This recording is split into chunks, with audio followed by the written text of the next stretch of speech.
Bien entendu, il y a d'autres spécialités, mais c'est ça le problème. Et il va falloir travailler pour gérer ce problème-là. Les beaux articles e-learning, les choses que nous avions eu à faire ici dans Afrique Campus et tout ça, il y a un problème. Et ça, il faut le savoir. Comment nous réglons ce problème-là? Pour que ce soit éligible, les sujets, par exemple, d'articles de mes chercheurs qui travaillent avec moi autour de la formation à distance, ça devient utilisation des réseaux de neurones, voilà, dans l'amélioration de la compréhension de ceci, de cela. Voilà. Les systèmes multi-agents à l'aide de l'optimisation de ceci ou de cela. Voilà. Donc, vous voyez, je reviens.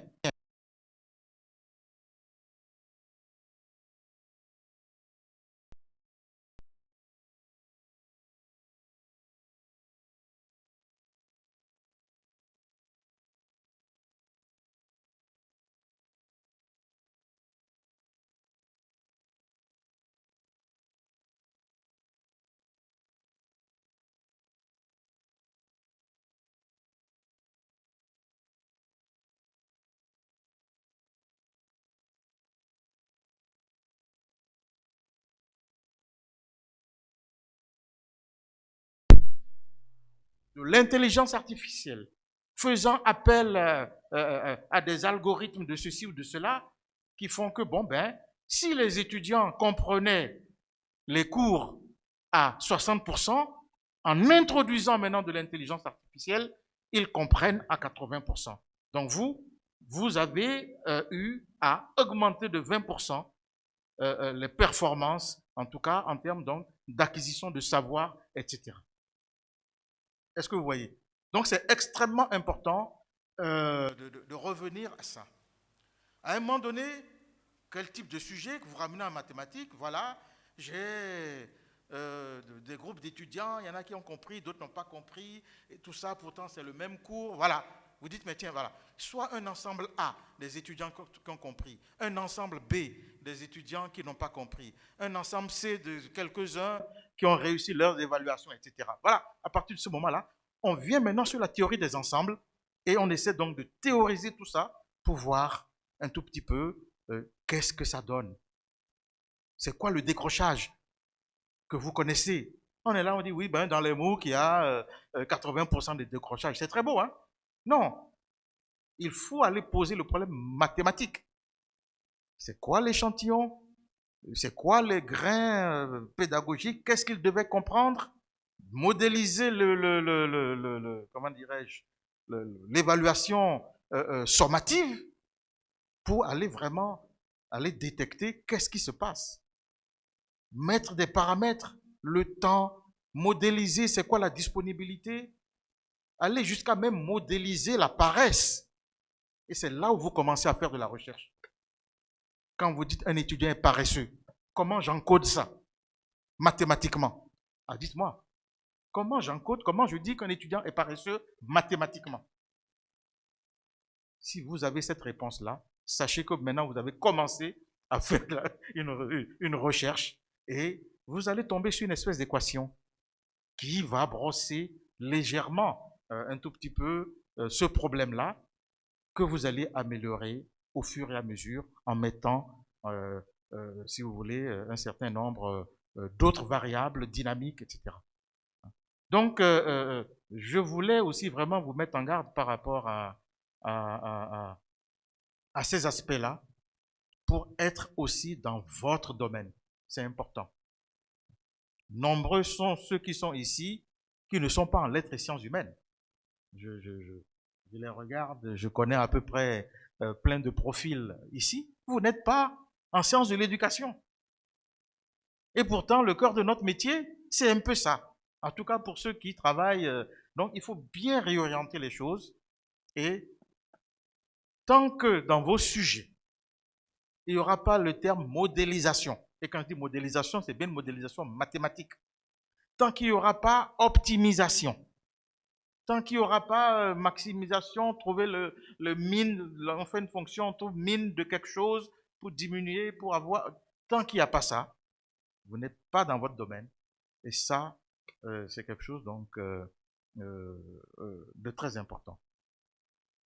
Maintenant, au-delà de la recherche, on a maintenant la pédagogie. Aujourd'hui, dans le référentiel, je vous le présenterai un tout petit peu tout à l'heure, il s'est mis en veille, les aspects de la pédagogie aussi numérique viennent maintenant dans le nouveau référentiel. Les gens seront évalués, n'est-ce pas, par rapport à ce qu'ils donnent, par rapport à ce qu'ils font avec les étudiants, en tout cas en utilisant un certain nombre de plateformes numériques qui commencent déjà par un PowerPoint. Voilà, de manière très claire. Voilà. Est-ce que vous utilisez PowerPoint pour faire vos cours? C'est déjà une révolution chez certains. Bon, ici, ça me paraît naturel. On ne parle pas sans un vidéoprojecteur. Mais sachez que pour beaucoup, c'est quelque chose d'exceptionnel. Et ils doivent donc proposer des cours numérisés. Ils doivent dire, tiens, je fais mon cours maintenant en PowerPoint. On va plus loin. Je fais mon cours, j'ai un cours sur Moodle. Voilà, il est scénarisé, ceci, cela. J'irai encore un peu plus loin parce que quand il s'agira des universités numériques, je vous en parlais tout à l'heure, ce n'est plus les membres du jury classique. Hein. Ce sont des jurys comme moi, comme vous, comme certains, et on fait de l'évaluation par les pairs. Qu'est-ce que ça veut dire? Ça veut dire que les maîtres assistants peuvent aller faire des rapports sur les maîtres assistants, mais ils ne vont pas faire des rapports sur les maîtres de conférence et les professeurs. Les professeurs peuvent faire des rapports sur les maîtres de conf et sur les maîtres assistants. Voilà, hein, c'est la fonction supérieure ou égale. Au même grade, on peut faire un rapport sur l'autre. Mais dans ce domaine en particulier, maintenant, nous avions introduit dans le nouveau guide cet aspect numérique. Alors, pour faire simple, parce qu'il a fallu des plaidoyers, etc., la partie recherche est rigoureusement la même chose. On ne change rien. Même nombre d'articles, même évaluation, etc. Ce qui change, c'est l'évaluation pédagogique. Parce qu'ici, il y a des tuteurs. Parce qu'ici, il y a des accompagnateurs qui ne sont pas donc dans des cursus classiques, j'allais dire donc d'enseignement, dont les heures aussi n'obéissent pas à des modules de 40 heures ou des choses comme ça. Et ça, c'est quelque chose d'extrêmement important. Vous serez jugé par rapport au décret portant création et organisation des enseignements à l'UVCI. C'est la grosse preuve. Si vous ne l'avez pas, il faut aller le chercher, chaque candidat. Et dans ce décret, c'est là où on dit, mais tiens, le tuteur, voilà sa charge d'enseignement. Le tuteur, je ne sais pas, voilà ce qu'il doit faire au fur et à mesure selon les grades. C'est comme ça que votre spécificité sera contrôlée. Votre spécificité ne sera pas contrôlée comme on fait à Nangui Abrogoua ou à l'université Plé-Soufé-Boigny, un maître assistant, bon, il fait 12 heures TP, voilà, on multiplie ça par, comment dirais-je, 30 semaines, allez, c'est-à-dire les 2 semestres, et on a en gros son volume horaire annuel. Et maintenant, l'évaluateur, il va regarder maintenant le dossier par rapport à la charge horaire annuelle de ce candidat-là, enseignant-chercheur. Quelles sont les matières qu'il enseigne, etc. Et le tout doit être bien cadré. Mais si on prend ce référentiel avec vous, on a un problème. Donc, de la même manière, vous avez ce qui est dit donc dans votre décret. Je ne connais pas le vôtre, quoique je l'avais lu à l'époque, il y a bien longtemps. Il faut bien aller le relire pour voir est-ce que la charge d'enseignement de chacun, selon son grade, est bien spécifiée. Si ce n'est pas le cas, il faut commencer à aller chercher, comment dirais-je, à le rectifier ou à le rajouter, mettre des avenants ou etc. Voilà, c'est extrêmement important. Donc, vous avez une spécificité. Deuxièmement, on ira vérifier aussi dans la plateforme de l'UVCI ce que le candidat déclare. Donc là aussi, gestionnaire de plateforme, gouvernance, administration de l'UVCI, il va falloir mettre en œuvre à un moment donné un profil invité, enfin, un peu plus que invité. Bon, comment on appelle, les rapporteurs ne sont pas là pour aller voir ce que vous faites, rentrer dans l'intimité de l'administration de votre plateforme. Non, chaque candidat devra donner accès à son cours ou à ses cours. Ça change complètement. C'est pour ça que je disais qu'il fallait bien mettre défis et stratégies de la promotion des anciens chercheurs des universités numériques. Donc, il y aura visite de la plateforme. Et quand on dit visite de la plateforme, on va voir qu'est-ce que vous enseignez là-dedans. Est-ce que votre cours à l'intérieur est bien scénarisé? On va cliquer sur participants pour aller voir les étudiants qu'il y a là-bas. Et je sais ce qu'on va voir. Connecté, jamais, jamais, jamais, jamais. Il y a 3 heures, il y a 180 jours par cœur, je peux vous le dire. Si je me connecte maintenant, vous allez voir ça. Voilà. La liste des jamais, là, c'est là-bas. Vrai ou faux? Oui, mais bon, c'est connu. Donc, il faut aussi faire en sorte de mettre en place vraiment toutes les stratégies d'assiduité par rapport avec vos étudiants. Vous l'avez. Donc, vous devez bien regarder. Est-ce que tout est clair, net? Voilà. Qu'il y a vraiment des vrais étudiants et qu'ils participent, etc. Bien expliqué. Parce que c'est sur ça qu'on va vous juger. C'est la seule pièce sur laquelle on va vous juger. Donc, je tenais à mettre un point très particulier là-dessus. Ce ne sont pas des évaluateurs lambda qui vont vous juger. Non, ce sont des évaluateurs qui connaissent bien les plateformes numériques et qui iront déterrer tous les cafards qui se trouvent donc dans votre dossier là-bas, en tant qu'enseignant. Voilà. Vous pouvez bien parler, faire des meets, des zooms, des teams, etc. Non, non, non, non, non. Ça, c'est une partie. Mais les ressources pédagogiques, ce sera important. Et selon les grades, qu'est-ce que vous avez conçu comme ressources éducatives libres? On va voir. Si vous tombez sur moi, je vous embête. J'irai même voir là, qu'est-ce qu'il a dit là, j'irai mettre ça dans un plagiat pour voir le copier-coller qu'il a mis et il met son nom dessus, mon cours, mon ceci, mon cela. Non. Hein? Il y a des comportements importants. Si c'est une ressource éducative libre, si on est dans du Creative Commons, il n'y a pas de honte. Voilà, c'est le cours de tel que je prends, j'ai mis, je respecte, comment on appelle, les dispositions du Commons, c'est le commun, voilà. Il n'y a pas de souci, il n'y a pas de honte. Voilà. Si c'est à vous-même, d'accord, très bien. Le CAMES dit, c'est pour toi-même. Il faut que ton taux de plagiat soit inférieur à 20%. Voilà. C'est quand même quelque chose, hein. Ça veut dire que sur 100 pages, on t'autorise à avoir 20 pages d'un autre. Bon. C'est quand même... hein. Donc c'est important. Je vais plus loin. Ça, c'est la pédagogie. Maintenant, sur la recherche aussi elle-même, tous les documents, en tout cas en termes de mémoire de master, pour ceux qui vont passer maître de conf, et en termes de thèse, pour ceux qui voudront passer professeur titulaire, ça sera contrôlé anti-plagiat. C'est le rôle de ma conférence de demain. Voilà. Et le taux, c'est 20%. Supérieur ou égal à 20%, vous êtes déclaré en même temps irrecevable. Attention, vous êtes irrecevable. C'est pas, je parle même du porteur, de l'enseignant qui est en train d'utiliser le mémoire qu'il a fait encadrer. Donc, ce n'est pas le master qui a fait ça. Hein. Lui, il a rédigé sa chose, il a soutenu, il a son master, il est parti. Mais vous êtes son encadreur. Et le CAMES vous demande de produire 3 à 5 masters pour pouvoir passer maître de conférence. Le CAMES vous demande d'encadrer quelques thèses de doctorat en votre qualité de maître de conf pour pouvoir passer professeur titulaire. Si votre encadrement, vous n'avez pas fait attention, eh bien c'est vous l'encadreur qui allez être sanctionné. Donc, c'est important.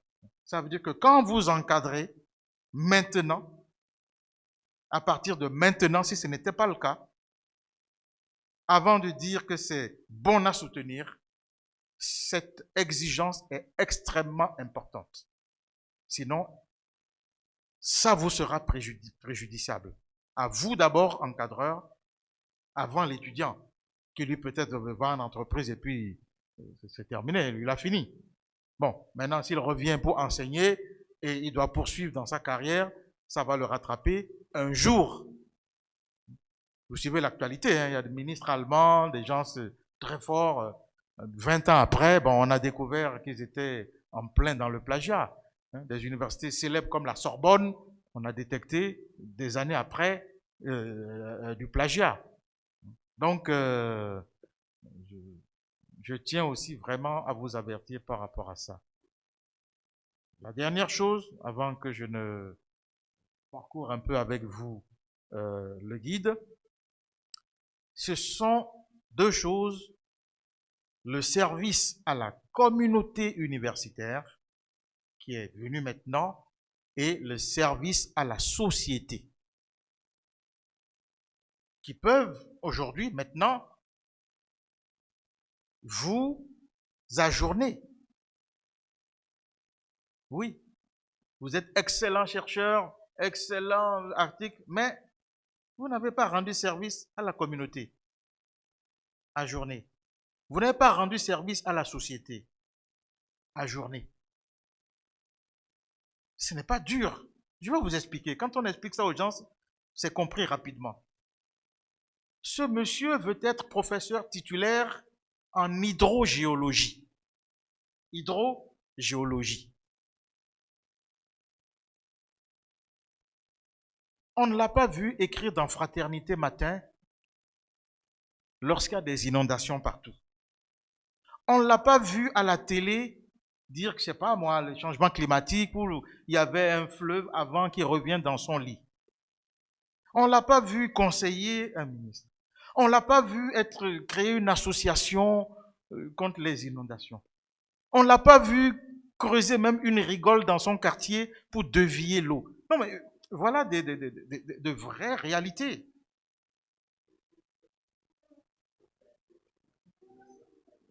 Moi, j'ai eu la chance, dans le cadre du CAMES, de parler avec 5 chefs d'État. Et ils ont répété ça. Qu'ils ont des problèmes. On parle du CFA, l'éco, etc. Les grands professeurs titulaires d'économie, on ne les voit pas. On voit des activistes, Kéba, je ne sais pas quoi, on voit des activistes qui parlent, qui occupent, etc. Les grands théoriciens qui doivent conseiller pour dire c'est bien, c'est pas bien, on ne les voit pas. On est en pleine crise Covid. Les grands profs titulaires, on ne les voit pas. On voit les médecins des CHU, les biologues, les instituts Pasteur. On ne voit que ces personnes-là, vraiment qui triment au jour le jour pour gérer le Covid. Mais les grands profs titulaires, là, on ne les entend pas. Ben, quand on est médecin, on va régler des cas de cancer dans les villages, on va piquer contre le palu, on va vacciner contre ceci, voilà. C'est ça le service à la société et chacun dans son domaine. Vous êtes grand informaticien. Ce n'est pas à la gendarmerie, à la police du coin, vous leur faites un petit fichier Excel pour pouvoir traiter de petites choses. Ce n'est pas... Non mais on en est là. On en est là. Service à la société. Chacun dans son domaine peut impacter la société avec sa spécialité. De master jusque plus haut. Quand on a eu l'opportunité de faire une thèse de doctorat, il n'y a pas mieux que vous sur ce sujet-là. Vous êtes même plus expert que votre directeur de thèse. Parce que vous êtes assis 3 ans sur le même sujet à le potasser. Je vais même plus loin. En temps normal, vous êtes un expert de ça. Vous devez même le transformer en valeur ajoutée pour pouvoir rendre service à vous-même par rapport à cette spécialité-là. Service à la communauté universitaire. Vous n'avez pas créé un master, créé une licence. Vous n'êtes pas responsable pédagogique. Vous n'êtes pas partie d'une cellule d'évaluation de la qualité des enseignements. Mais qui accompagne la réforme LMD dans l'établissement, dans l'institution? Il faut bien que certains le fassent. C'est ça le service à la communauté universitaire. Donc, chacun à son poste a une action envers les enseignants et surtout les étudiants. C'est tout ce qu'on demande. Bon, par contre, il faut fournir toutes les preuves de ça. Toutes les preuves. Les CCI, c'est de l'assurance qualité pour les enseignants. Il n'y a que des preuves. Tout ce que je dis là, une preuve. Vous avez écrit dans Fraternité Matin, vous photocopiez le journal là, vous mettez dedans. Vous avez participé à un truc quelque part, vous faites délivrer une attestation tamponnée, vous mettez là-dedans. Il faut des preuves, ce n'est pas des déclarations. Voilà. Vous êtes responsable d'une association, etc. Vous mettez dedans le récépissé. Il y a des procès-verbaux, vous glissez là-dedans. Donc voilà un tout petit peu, si vous voulez, les changements profonds qui interviennent, j'ai envie de dire, qui se justifient totalement. Bon, même s'il y a des syndicats qui gigotent un peu, etc., mais c'est pas ça le problème. Hein. Ça en tombera d'accord au niveau donc de l'essentiel. Hein. Ça, c'est des questions ce sont des questions de forme, ça. C'est pas ça le plus important. Vous êtes chercheur, travaillez. Quand les politiques auront stabilisé un tout petit peu les référentiels, de toutes les manières, les référentiels vont sortir. C'est votre travail de tous les jours, ce sont vos articles, etc. Compte tenu du nombre, c'est ça qui sera peut-être l'enjeu à un moment donné. Mais en même temps, je le dis, on n'attend pas pour vouloir se présenter au CAMES pour commencer à encadrer. La réalité d'aujourd'hui, pour passer maître de conf, il faut encadrer 3 masters. Le nouveau guide qu'on est en train de proposer, il faut encadrer 5 masters. Bon, il y a des bisbilles sur l'augmentation là, sur lutte syndicale, etc. C'est pas le problème. Hein? On n'attend pas de vouloir passer pour commencer à encadrer. Mais si c'est comme ça, qui encadre dans la vie de tous les jours? Dans la vie de tous les jours, les étudiants doivent être encadrés. Donc, en matière de réserve d'encadrement de master, franchement, vous devez être à l'aise. En plus, il y a une massification, vous devez vraiment être encore plus à l'aise. Et dans le nouveau référentiel, on est allé même plus loin. Vous pouvez être à l'UVCI et aller encadrer des étudiants de Félix Boigny ou de Nankira Bogoua ou de Bouaké. Égale dignité. Et vous mettez, voilà, ça devient 8 encadrements, etc. Ce n'est pas limitatif d'encadrer uniquement des étudiants de l'UVCI. Non. Non. Je ne suis pas en train de valider le gombo.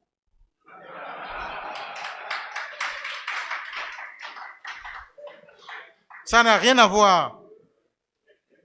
Puisque connaissant ça, on a écrit que si vous devriez aller encadrer des étudiants de Nangui ou de Bouaké, vous aurez un papier de l'UVCI qui vous autorise à le faire. Disant que, bon, tout l'ensemble de votre quota ne peut pas être réalisé ici et vous allez ailleurs compléter. Donc vous avez, c'est écrit en clair, hein.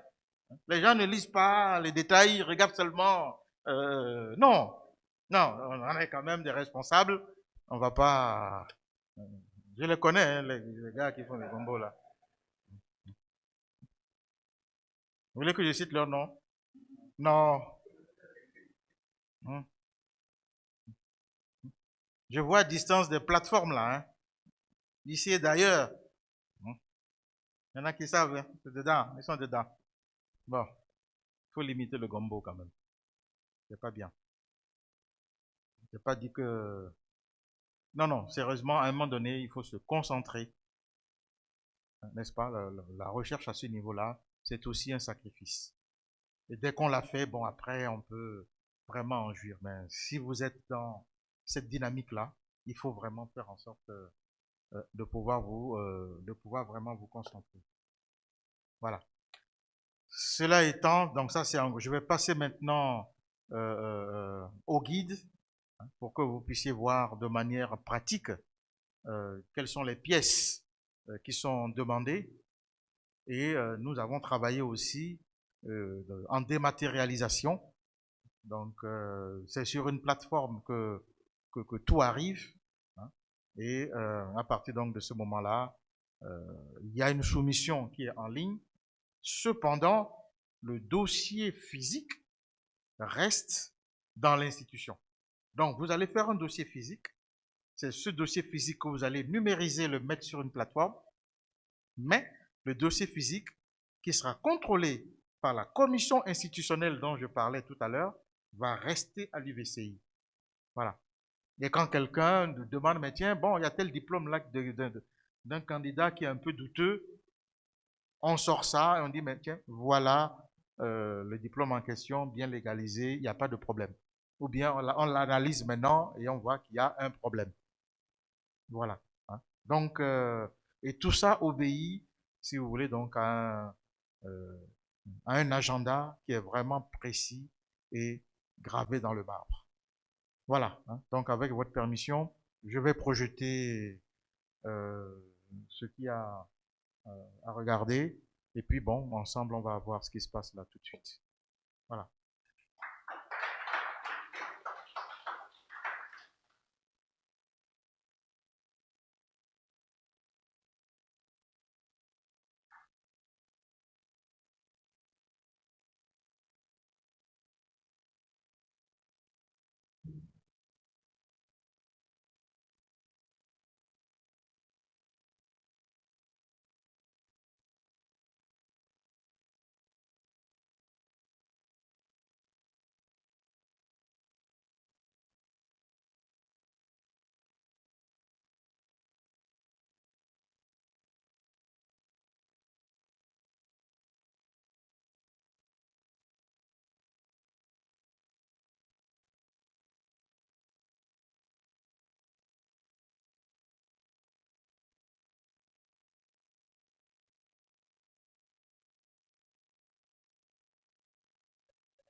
Euh, allô. Donc, je disais que voilà l'objet hein, de toutes les polémiques en ce moment. Voilà l'original voilà l'original un petit peu de la chose. Donc, donc c'est un référentiel sur lequel on a deux parties. Nous avions des procédures pour l'inscription. Il y a ensuite un chronogramme, comme je disais, gravé dans le marbre. C'est une procédure qui commence toujours le 15 décembre et qui s'arrête le 15.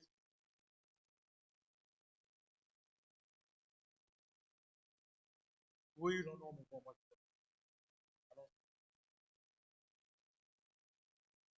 il n'y a pas de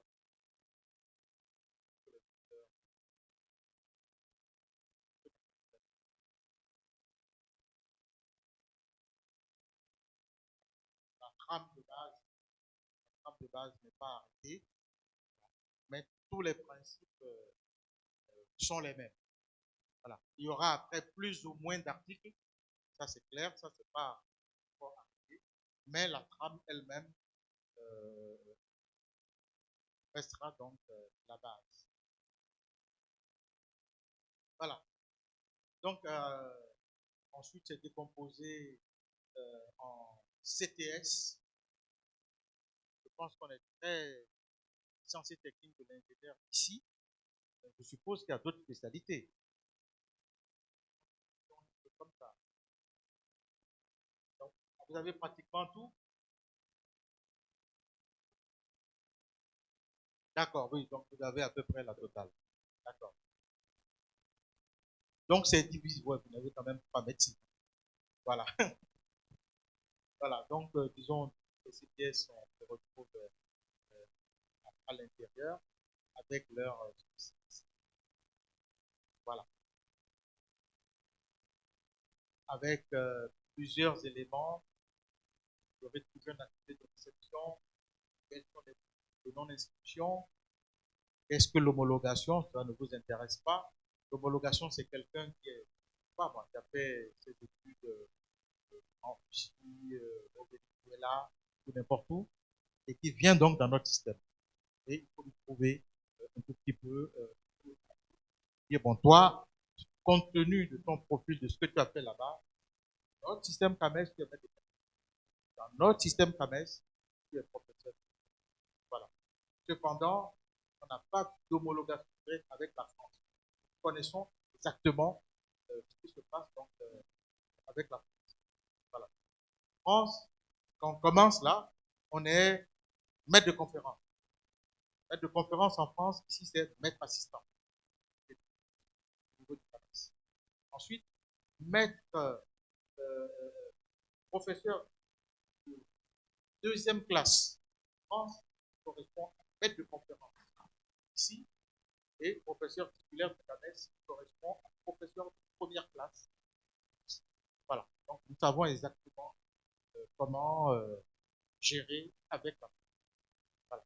Avec les autres pays, c'est un peu plus compliqué. Donc, on doit étudier le dossier, disons, pour une espèce d'équivalent. On appelle ça homologation. Quand vous estimez que vous êtes lésé, vous faites un recours, moi, on m'a lésé, quoi. Voilà. Il faut faire attention aussi quand on fait les recours. Bon, quand moi, je viens étudier votre dossier, vous dites bien, quand vous avez fait une erreur dans le dossier, mon premier réflexe, c'est de confirmer que je n'ai pas eu à faire d'erreur. Voilà. C'est humain. Bien, où se trouve l'erreur. Quand l'erreur est là, il n'y a pas de problème. Vous avez ce qui est en bas, vous avez la rétroactivité. Puisque votre cours va s'exécuter l'année suivante. Et on voit vraiment que vous aviez raison. On vous dit, tiens, vous êtes dans le grade là depuis l'année. Voilà, normal. L'année de pause, après 2 échecs consécutifs, vous vous reposez un. Et pas chaque année vous présentez, non, non, non. 2 échecs consécutifs, repos. Et c'est après que vous pouvez donc. Cependant, comme je disais tout à l'heure, l'irrecevabilité n'est pas une. Donc, il faut passer d'irrecevabilité en irrecevabilité, il n'y a pas de problème. L'irrecevabilité, c'est comme si votre dossier n'a pas été. Les gens interprètent ça dans leur tête comme étant un échec. Puisqu'ils ne sont pas inscrits. L'irrecevabilité n'est pas un échec. Je parlais tout à l'heure du service à la communauté universitaire et du service à la communauté. Nous parlions aussi de l'indexation des revues. J'en reparlerai un peu tout à l'heure, mais je reste déjà sur le sommaire. Pour nous, les choses comme ResearchGate, 0. Google Scholar, 0. Etc. Donc, on a vraiment, ce n'est pas vous-même qui mettez dans votre ResearchGate, je suis indexé sur Google. Non, on a quand même autre chose. Voilà, ce sont des éléments de référence. Quand vous parlez de Scopus, quand vous parlez de Web of Science, quand vous parlez de Cassie, voilà, ça, ce sont aux Centralblatt, maths, voilà, ça, on connaît. Ça fait partie donc des revues donc de référence hein, au niveau du CAMES généralement. Et chaque section CTS dispose aussi de ces éléments. Voilà. Je vais aller un peu plus maintenant que le décor est planté. Alors, en ce qui concerne le chronogramme, tout commence le 15 décembre et tout s'arrête le 15 février à minuit. Clôture des candidatures au CAMES, désactivation de la plateforme. Là, ce n'est même pas négociable. C'est des activités. Si on a programmé qu'à tel jour là, personne ne peut. Puis, le 15 février, c'est fini. Entre-temps, il y a une décision de conformité ou de non-conformité de dossier qui peuvent être prononcées par les commissions institutionnelles locales. Ça veut dire quoi? Ça veut dire qu'à partir du 15 décembre jusqu'au 15 février, la commission institutionnelle de l'UVCI doit regarder les dossiers et appeler les candidats. Toi, il te manque ça. Toi, tel dossier, tu ne l'as pas légalisé. Voilà, on regarde aussi hein, pour voir si le candidat a toutes ses chances. Et candidat que vous êtes, il faut accepter le jeu. Ça ne sert à rien d'y aller avec un ego et que vous soyez ajourné. Vous allez saper même les statistiques, la renommée de l'institution. Parce que c'est écrit en clair, hein, sur 10 candidats présentés, 5 ont réussi, 50%. Voilà. C'est pas bien. Il faut avoir 100%. En tout cas, moi, c'est ce que je souhaite un tout petit peu pour l'institution.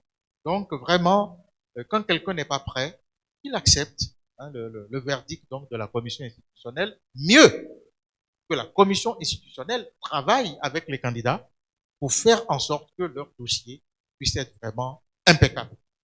Voilà. Maintenant, ce n'est pas ça qui garantit le 100%, mais au moins, on est sûr que, comme vous dites ici, là, le dossier est propre. Voilà. À partir de ce moment, je parle au grand directeur ou au DG, là, entre le fin février, entre le 15 février et le 1er mars, il y a une validation et transmission de la liste définitive des dossiers de candidature.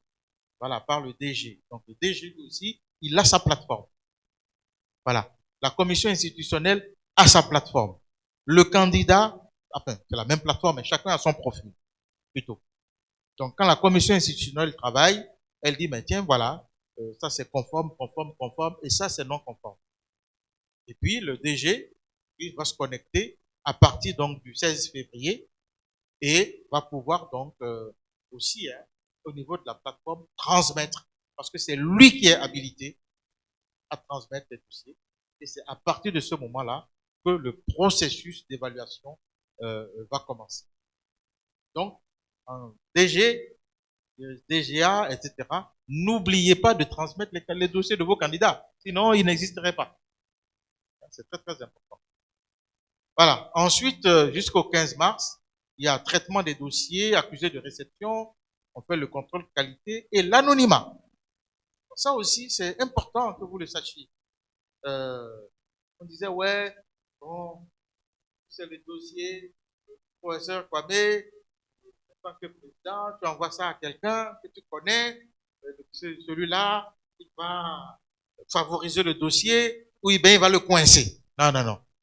Je vous rassure, ça n'existe pas. J'ai été président, je suis responsable de cette plateforme-là. Ça n'existe simplement pas. La ventilation des dossiers est vraiment anonyme. Totalement. Il y a des ambassadeurs, il y a même des gens qui sont décédés qui reçoivent des dossiers.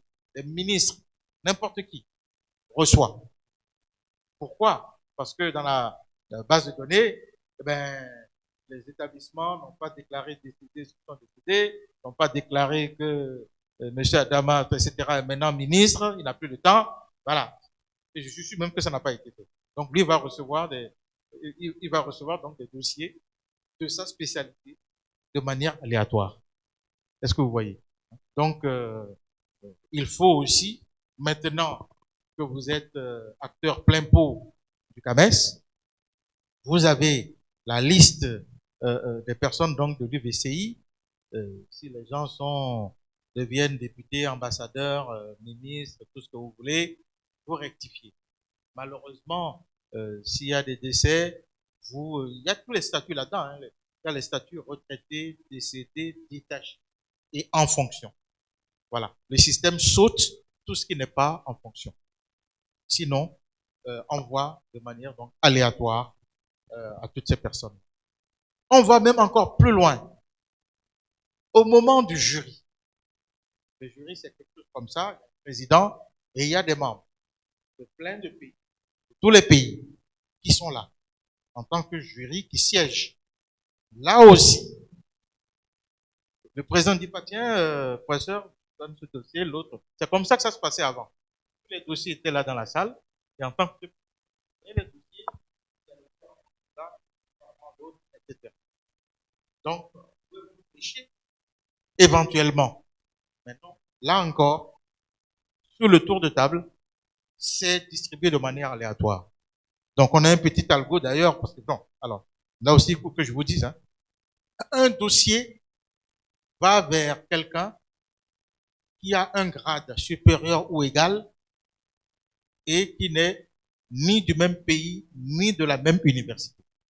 Donc, de manière très claire, aucun dossier de l'UVCI ne sera en Côte d'Ivoire. Voilà. Ça ira au Sénégal, au Cameroun, au Gabon, etc. Là où vous voulez. Et vice-versa. Et vous aussi, les Ivoiriens, vous ne recevrez aucun dossier de Côte d'Ivoire. Vous recevrez des dossiers de la Centrafrique, de la RDC, du Congo, du Sénégal, de Guinée, etc. Donc vraiment, c'est aussi ça le cœur. Hein. Quand on n'est pas là-dedans, on entend des trucs fantasmagoriques là. Non, non, non, non, non. En tout cas, moi, j'en ai la gestion et je rentre pas dans ces choses. Ce que je vous dis, c'est ça qui est. Voilà, donc un peu sur le procédé globalement. Maintenant, dans les dossiers, tout commence déjà par une notice individuelle. Et dans cette notice, ça résume hein, globalement le dossier. Voilà. Donc, ça contient des informations relatives au grade, à la thèse, aux différentes thèses du candidat, les revues dans lesquelles il a publié ses travaux, et ces renseignements précis et complets permettent vraiment de choisir sous anonymat l'instructeur le mieux indiqué, n'est-ce pas, pour chaque dossier. Et le candidat aussi doit veiller à mentionner les spécialités dont relèvent la ou les thèses. Voilà. Au lieu de géographie, préciser géographie urbaine ou géographie physique. Au lieu de mathématiques, il faut dire mathématiques appliquées, etc. Et ça, c'est important. Comment dirais-je la spécialité est fondamentale. Si vous vous trompez, vous mettez autre chose, et bien votre dossier va aller vers quelqu'un, si vous voulez, qui n'a pas cette spécialité. Ou bien vous serez mal jugé par rapport à votre spécialité. Voilà. Quand on parle d'informatique, il y a quand même des informatiques. Et ça, c'est quelque chose vraiment de fondamental, de bien caler, de bien choisir sa spécialité. Ce qui veut dire que, en termes de spécialité, ça commence déjà par votre thèse. Il faut bien renseigner, justement, dans le cadre un peu du LMD, il faut bien renseigner c'est le titre, c'est quelle mention, c'est quelle spécialité. C'est fondamental parce que cela va vous suivre. Et au niveau du CAMES, nous disons, dès que vous avez commencé avec une spécialité, vous finissez avec. Vous n'avez pas la possibilité de changer un peu plus tard. Bon, mais je vais me dire en même temps, oui, vous avez la possibilité de changer, mais ça correspond aussi à une procédure. Où vous dites, mais tiens, moi avant, je faisais je sais pas moi, spécialiste de base de données. Maintenant, je fais de l'intelligence artificielle. Et vous allez le motiver. Pourquoi? Vous dites, mais tiens, j'étais en Europe, j'étais dans un labo, j'ai fait ma thèse sur les bases de données, je suis rentré, je suis maintenant dans un labo dont la spécialité est l'intelligence artificielle et j'ai des publications dans ce domaine-là. Voilà. Et à partir de ce moment-là, le jury va reconsidérer votre spécialité. Parce que, bon, c'est la mode, tout le monde veut faire de l'IA, tout le monde se dit spécialiste d'IA. Non, on ne se déclare, on ne décrète pas sa propre spécialité. C'est le jury qui valide votre nouvelle. C'est pour ça qu'il dit que ce n'est pas automatique. C'est le jury qui va le valider. Compte tenu des explications et compte tenu aussi scientifiquement de cette orientation-là. Bien entendu, on a une lecture. On regarde quel est le labo dans lequel vous êtes. On regarde autour qui sont les autres membres. On regarde vos publications. Est-ce que ça a changé, comme on appelle en domaine? Donc, c'est extrêmement important. Si vous vous trompez de spécialité, ça peut être donc fatal. Ensuite, vous avez le formulaire qui est le curriculum vitae. Voilà, c'est quelque chose, donc il y a un formulaire CV CAMES. Voilà. Et après, vous avez un gros paquet qu'on appelle le sous-dossier technique. En fait, c'est ça le fourre-tout. Donc, tout ce qui est preuve, tout ce qui est tout là, c'est là-bas, c'est vraiment le fourre-tout. Tout ce que vous pouvez rajouter pour être précis, pour valider, justifier quelque chose, c'est là-bas, vous allez donc le mettre. Les publications scientifiques. Il est bon d'avoir donc des tirés à part, hein, des articles publiés. Voilà. Publiés. Ce n'est pas, oui, promesse, voilà, c'est pas, oui, on a accepté mon article. Non, non, non. C'est des articles publiés de manière effective. Et là, on a les preuves qui précisent la qualité de la revue qui les publie. Là aussi, une bonne pratique, on verra ça, hein, un peu plus tard, où vous aviez donc des sachants autour de la table. Sur votre article, vous mettez déjà la couverture de la revue. On voit c'est quoi, c'est quelle couverture. Sur une couverture normale, il y a la carte d'identité de la revue, avec son ISSN, ISBN, qui est unique. Et on va vérifier, est-ce que cet ISSN, ISBN là correspond bien à cette revue, parce qu'on a des revues prédatrices, etc. Ensuite, on regarde à l'intérieur, vous mettez le comité scientifique, le comité de lecture. Et dans le comité de lecture, on regarde, est-ce que ce sont des personnes qualifiées? Quand même, comité de lecture d'une revue scientifique, il faut qu'il y ait dedans des personnes qualifiées, des gens qui peuvent évaluer la recherche. Je suis désolé, chacun a son grade, mais il n'y a pas d'assistant dans un comité de lecture, dans une revue scientifique. Voilà, tout ça, ça peut vous pousser à aller plus loin. Non, je le dis aussi froidement. Hein. J'étais aussi pareil comme ça, dans une belle salle là. Je suis venu, il y avait le doyen, Suleiman Niang, qui est devenu recteur, et puis bon, des représentants, des doctorants ou des choses comme ça. Je suis venu, voilà, on a parlé. Après, il dit, bon, maintenant, on va parler des thèses, là. Bon, tous ceux qui ne sont pas des rangs A, là, vous sortez de la salle. Il y avait un collègue qui dit, mais on est là, on est venu représenter. Il dit, vous sortez. Mais monsieur, dégagez. Non, le jour-là, j'ai dit, non, moi, je vais devenir professeur titulaire. Je vais rentrer dans ce collège-là. Et c'est ça qui a fait, effectivement, le fait de m'avoir dégagé, mais gravement. Bon. Aujourd'hui, quand je parle aussi, je dis, je suis désolé, je répète un geste. J'ai été traité comme ça, je répète ce geste. Voilà. On ne peut pas être maître assistant et parler d'encadrement de thèse. Non. Il faut l'avoir vécu. Ça correspond à quelque chose, ça correspond à un vécu, quoi. Il ne faut pas parler de ce que vous n'avez pas vécu. C'est pas possible. C'est aussi simple que ça. Je le dis froidement, mais prenez-le comme ça. Mais vous avez compris l'explication qu'il y a derrière. À chaque grade, voilà. C'est comme quand on vous dit, on verra un peu tout à l'heure, entre les grades, il y a 3 ans. Avant de quitter maître assistant pour passer maître de conf, 3 ans. Entre maître de conf truc, 3 ans. C'est important. Il faut vivre son grade. Sinon, c'est pas possible. Mais il est passé maître de conf. Il n'a pas eu le décret qui le nomme. Il n'a pas fait de cours magistraux. On l'a pas nommé pendant 2 ans. On l'a nommé 1 an. Et là, il veut se présenter pour être prof. Mais non, il n'a pas vécu le grade. Je vais plus bas. Et c'est le cas de beaucoup ici. Vous êtes recruté à l'UVCI. Et on dit, mais il faut attendre 2 ans avant de postuler au CAMES pour passer maître assistant. Mais c'est normal. Ce n'est pas vous qui vous présentiez. C'est l'UVCI qui vous présente. Et pour que l'UVCI vous présente, il faut lui avoir rendu service pendant 2 ans. C'est ça l'explication de ces 2 ans-là. Voilà, je viens d'arriver, machin, on me présente. Non! L'UVCI vous présente à partir du moment où vous lui avez rendu service pendant 2 ans. C'est ça l'explication des 2 années-là en question.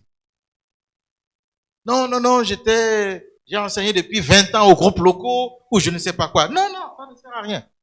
2 ans comme enseignant permanent dans l'institution qui vous présente. C'est l'institution qui vous présente. C'est pas votre bon vouloir. Bon, c'est dur à entendre, mais c'est comme ça. Hein, chers amis, faut qu'on se dise la vérité. On va pas se caresser là. Ça vous paraît logique? Voilà.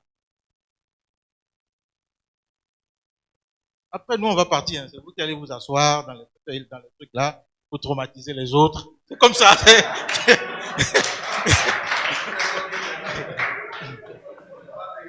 Moi, je suis en phase d'atterrissage là. Il n'y a plus de problème. Voilà. Non, il faut de l'orthodoxie dans tous ces systèmes-là. Le respect des textes, sinon ça va dans tous les sens. Voilà. Donc, ensuite, on a le document relatif aux activités pédagogiques et institutionnelles. Alors, ça là, c'est quelque chose donc d'important aussi. Donc, en termes de, c'est ça quand même qui prouve, hein.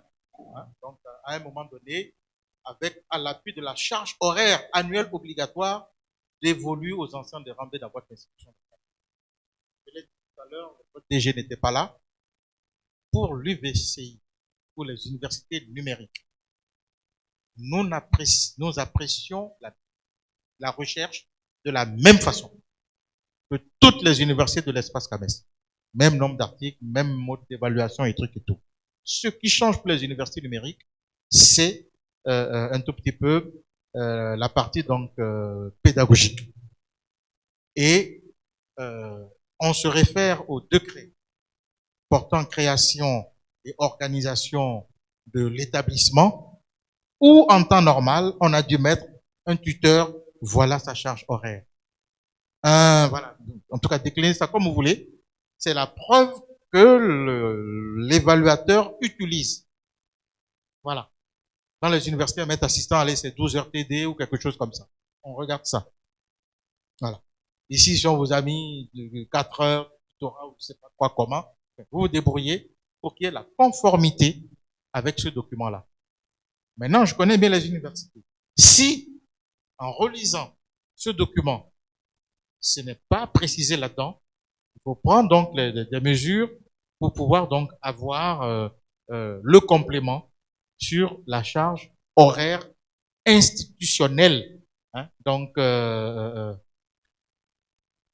voilà. Hein? Charge horaire annuelle obligatoire dévolue aux enseignants-chercheurs de l'UVCI. Voilà. Si vous l'avez, si vous l'avez, donc c'est parfait. Voilà. Donc, relative aux activités pédagogiques, donc deuxième partie. Bon, là-bas aussi, les choses ont changé. Hein. Il y aura maintenant deux évaluateurs. Avant, il n'y avait qu'un seul évaluateur. Maintenant, il y en aura deux. Il y en a un qui fait une évaluation classique. C'est comme une petite inspection. Hein. Il dit, je suis venu, j'ai suivi le cours, il a bien parlé, il a répondu avec beaucoup d'aisance aux nombreuses questions des étudiants, etc. Ceci témoigne de la maîtrise de son sujet. C'est comme une dictée. Hein. Bon, en foi de quoi bon, c'est une dictée que les gens écrivent, copier-coller même, qui n'a pas de sens. Bon, ça a du sens. Voilà. Fait ce document-là, il tamponne, et puis il dit, c'est bon, c'est contrevisé par le directeur général. Ensuite, maintenant, on a un deuxième qu'on a instauré, puisque il y a des chefs d'État qui ont pensé maintenant qu'il faut des inspecteurs dans les universités. Il n'y a pas qu'au niveau du cours primaire ou du cours secondaire dans les lycées qu'il y a des inspecteurs. Il faut aussi des inspecteurs maintenant dans l'enseignement supérieur. Bon, on a dit quand même non. Maintenant, on a réglé ça. On a maintenant un deuxième évaluateur qui fait maintenant de l'assurance qualité. Lui, il va donc distribuer des questionnaires aux étudiants, comme vous faites de manière classique. Voilà. Et il compile ces questionnaires-là à un échantillon d'étudiants. On a arrêté, je pense, maximum, on a dû arrêter maximum 30 ou 50, pas plus. C'est-à-dire, s'il y a 3000 étudiants, ça reste 50. Si, comme dans vos classes ici, il y en a 38, bon, on prend les 38, quoi. Il le compile, et c'est ça qui fait donc le deuxième rapport pédagogique qu'on a appelé évaluation des enseignements. Moi, je l'ai conçu, j'ai dit évaluation des enseignants. On m'a tiré dessus, mais vraiment à boulet rouge. Il dit, comment les étudiants vont évaluer les enseignants? Je ne sais pas quoi. Il dit, mais moi, ça ne me pose aucun problème que les étudiants m'évaluent. Non, bon. Finalement, on dit, on va changer le mot enseignant en enseignement. Non, mais je vous dis ce qui se passe derrière, pour que vous sachiez un peu. Bon, finalement, on évalue les enseignements.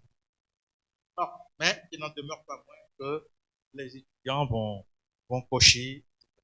Et on a même dit que ce rapport-là ne va entraîner ni une irrecevabilité, ni un ajournement. C'est de l'assurance qualité pour permettre à l'enseignant de s'améliorer. Voilà. Les gens ne lisent pas ce genre de choses, ils sont fixés sur un peu d'autres types d'éléments. Voilà.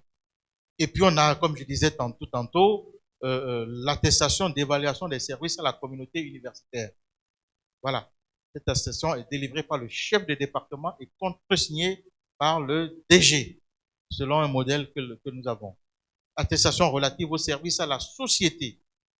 C'est une attestation sur l'honneur qui est rédigée par le candidat et il met dessus donc les preuves qui doivent être reversées dans son dossier technique.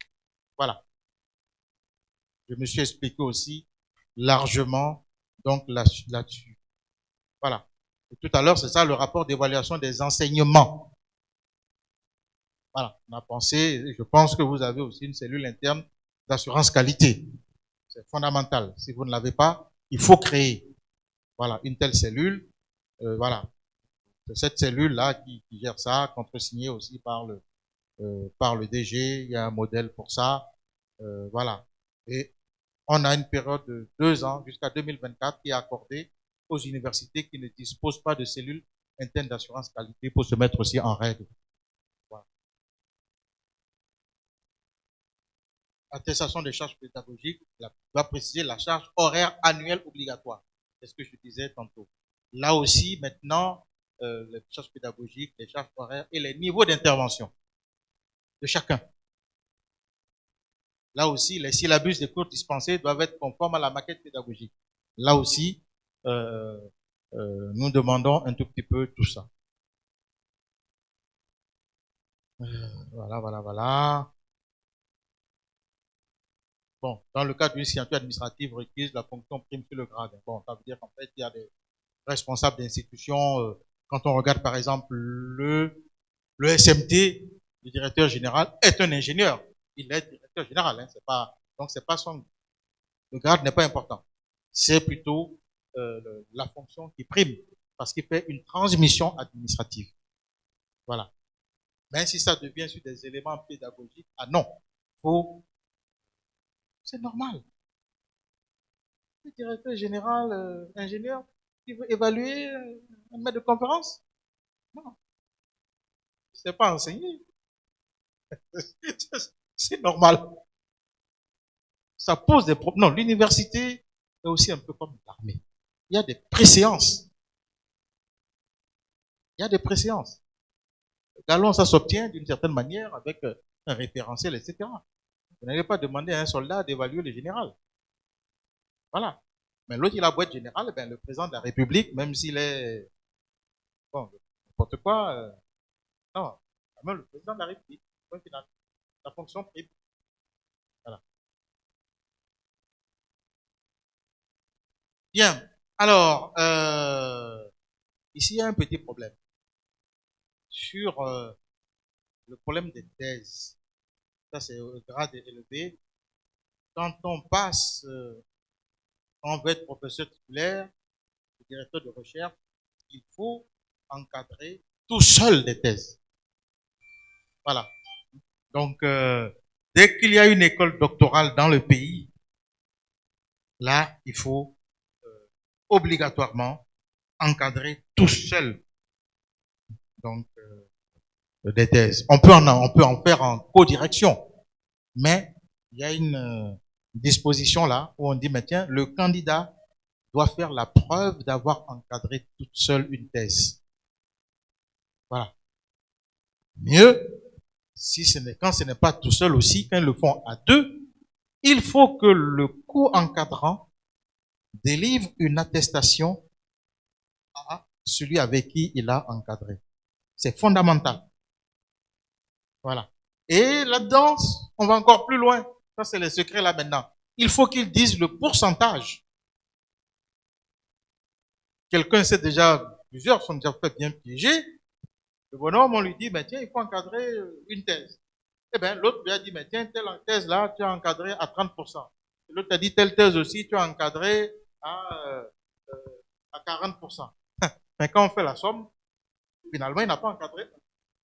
Donc, il faut se débrouiller pour que ça fasse 1, c'est-à-dire 100%. 50-50 deux fois, ça fait 100%. Ça fait tout un. Donc, c'est fondamental. Et des gens se sont fait avoir beaucoup comme ça. Parce que ça ne faisait pas un. Et il revient voir l'autre, il s'est fâché avec lui. Et justement, c'est l'autre qui dit, je ne te donne pas, je te mets que tu as encadré 25%. Et il n'y a rien à faire. Donc, on n'a pas à se fâcher avec son co-directeur, son co-encadrant. Et il a dû aller encadrer parce que, bon, quand on veut devenir directeur de recherche, professeur titulaire, il faut savoir, 1, c'est l'unanimité. 2, il faut vraiment avoir autour de soi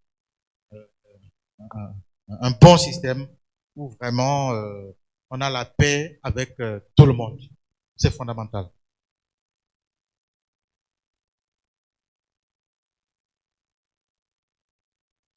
Voilà. Alors, les titres et travaux, ça aussi, c'est quelque chose qui est bien amélioré maintenant. Hein. On a maintenant un template vraiment qui est très simple, qui vous permet de pouvoir le faire vraiment sans problème. Alors, autre secret dans les titres et travaux. Vous avez vu que le CAMES généralement dit non, il fait dans les 3 premiers rangs. 1, 2, 3. Quand vous êtes 4e auteur, ça compte pour 0. Faut le savoir. 4e, 5e, etc. Bon, ça veut dire, allez, on a mis le nom pour accompagner, quoi. Ça compte pour 0. Quand on n'est pas dans les auteurs 1, 2, 3. Cependant, nous sommes des membres du jury. Qu'est-ce qui se passe? Il y a des revues, par exemple, qui mettent par ordre alphabétique. Voilà. Donc, si vous vous appelez, je sais pas moi, Soro, ou je sais pas, vous risquez d'être toujours Zamblé. vous serez toujours dernier auteur. Mais là aussi, il n'y a pas de problème. Dans les titres de travaux, vous expliquez qu'effectivement, cette revue-là, son classement, c'est pas ordre alphabétique, donc il n'y a rien à faire, vous serez toujours le dernier. Vous l'expliquez, on sait comprendre. Deuxièmement, vous pouvez être aussi 4e ou 5e alors que vous méritez d'être le premier. Vous l'expliquez. Vous êtes allé dans un laboratoire à Lyon. Vous faites vos recherches, c'est vous qui avez écrit l'article. Là-bas, il y a une équipe. Le patron positionne déjà le leader de l'équipe comme premier. Ensuite, il met le deuxième, docteur Benaoui, qui est celui qui vous a reçu comme deuxième.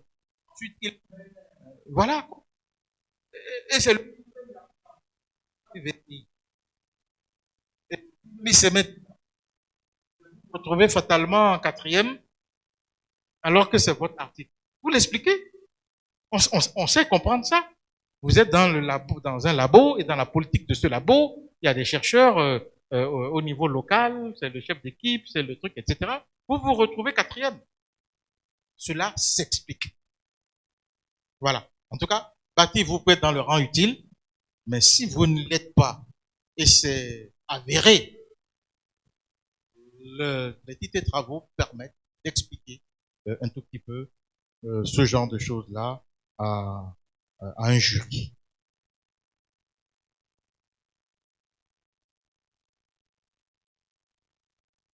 Voilà. Alors, je disais tantôt, la certification de non-plagiat. Alors là, maintenant, tout ce qui est mémoire et thèse, si le plagiat dépasse 20%, ce document est irrecevable. Même si c'est pas vous directement. C'est vous qui avez encadré. Donc, vous avez donc la responsabilité. Si vous voulez, dans vos dossiers, utiliser vos masters, vos thèses, etc., de ceux-là que vous avez encadrés, vous allez vérifier cet aspect-là. C'est la communication de demain. Nous allons donc y revenir. Et bien entendu, il y a un petit formulaire là, il y a le code d'éthique et de déontologie. Il faut le dater et le signer pour pas oublier. Voilà, c'est ça qui dit que bon, tout ce que vous aviez déclaré, rien n'est faux, quoi. Bon, peut-être dire ça comme ça. Maintenant, tous ces documents seront numérisés et déposés donc en ligne, donc dans la plateforme, et tout le dossier physique reste à l'UVCI. Et en cas, on peut appeler l'UVCI pour sortir une pièce sur laquelle un rapporteur ou quelqu'un donc a un doute. Donc, il faut bien organiser l'archivage des dossiers numériques des candidats de l'UVCI à l'UVCI. Ça peut toujours donc être demandé. Tout le reste, c'est en ligne et on a une jauge de progression et quand ce sera au niveau de la commission institutionnelle, on ne laisse pas passer, tout le monde va avoir 100%. S'il n'y a pas 100%, c'est même pas la peine de commencer à regarder le dossier de quelqu'un. Voilà. Mais en même temps, 100% ne veut pas dire que tout ce qu'il a mis est bon. On lui a dit de mettre son bac. Il remplace ça par son certificat de scolarité ou par je sais pas quoi. C'est pas le bac qu'il y a là-bas. Mais la jauge va indiquer, en tout cas le document qu'on a appelé bac, le système, mais il a déposé quelque chose là-bas. Et on va encore plus loin. Un PDF qui ne s'ouvre pas est de la responsabilité du candidat. Et vous savez qu'il y a plein de PDF qui ne s'ouvrent pas. C'est le candidat qui est responsable. Votre dossier est irrecevable. 2 fois, pourquoi? Parce que la commission institutionnelle aussi devrait l'ouvrir pour se rendre compte que ça ne s'ouvrait pas. Donc la commission institutionnelle aussi est fautive. Vous savez pourquoi? Moi, je vis ça tous les jours. Le 15 février, le jour où on doit fermer là, vous voyez quelqu'un, il n'a pas retrouvé son bac. Il mène n'importe quoi. Et ça ne s'ouvre pas. Il dit oui, en tout cas, moi j'ai mis, non. Voilà, on dit, non. On a vu tellement de choses.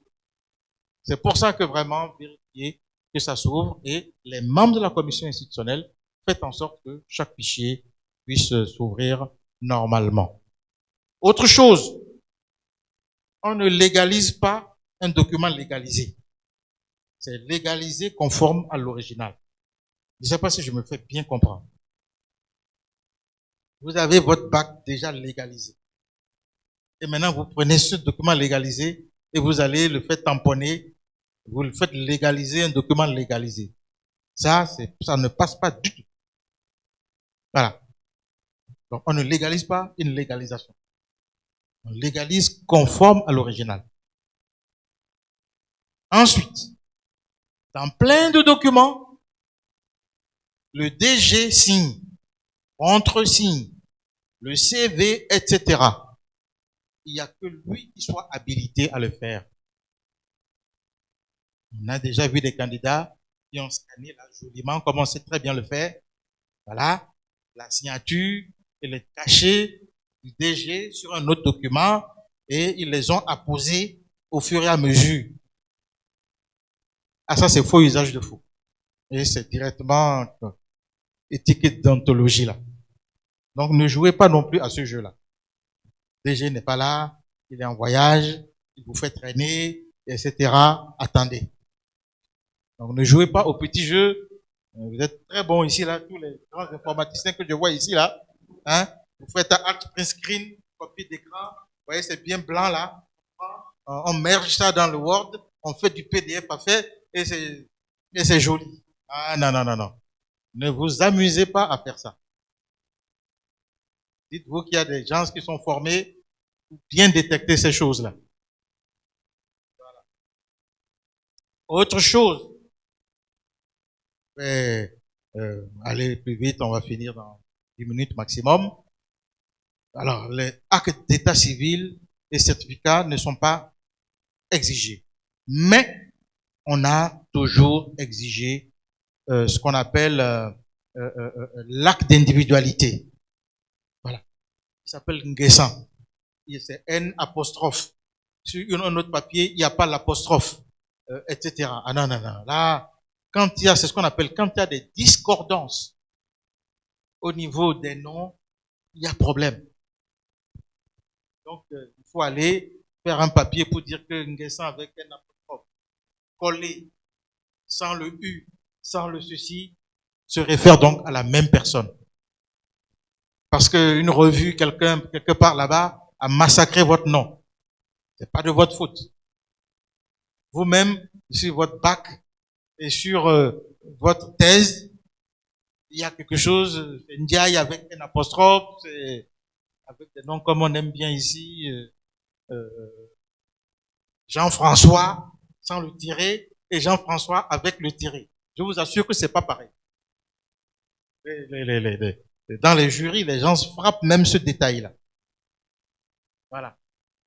Jean-Yves, machin, Yves-Jean, c'est pas la même personne. Madame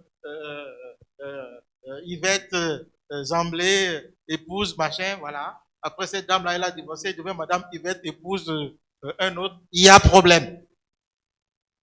Ce sont des plaidoyers qu'on fait. On dit, mais c'est la même dame. Elle a le droit de divorcer, de prendre un autre mari. Non, non, non, non, non. C'est pas les mêmes noms. D'ailleurs, on a réglé ça au niveau des concours d'agrégation de SJPEG. Les dames gardent leur nom et prénom de point final. Voilà, on n'en parle plus. Au moins, elle est la fille de son père. On n'en parle plus. Voilà. Voilà. Donc, faites attention aussi à ça. Sur vos publications, vos diplômes, que le nom soit vraiment pareil. Bien entendu, il y en a qui ont plein de prénoms locaux. Il s'appelait André. Maintenant, le André n'est plus là-bas. Maintenant, bon, maintenant, c'est des noms, c'est deux noms traditionnels. Hein. On a beaucoup ça au Togo. Ah, voilà. Mais il s'appelait Eugène Kofi. Maintenant, on l'appelle Komlan Kofi. Problème, quoi. Alors là, par contre, c'est plus lui, quoi. Voilà. Parce que le pays a décidé à un moment donné de valoriser les prénoms locaux. Non, ce qui est de la souveraineté. Hein, au Cameroun, ça pose problème. Donc faites attention de pouvoir gérer ça. Mieux. Maintenant, la personne, il a l'acte d'individualité. Il dit que Nguessan avec un apostrophe ou collé, c'est le même. Et maintenant, il y a un autre Nguessan là où on a oublié le U. Et il a l'acte d'individualité. Donc, il manque la déclaration de la troisième mauvaise forme. C'est problématique encore. Donc faites attention. C'est tout ce que je tente de vous expliquer à ce moment. Donc,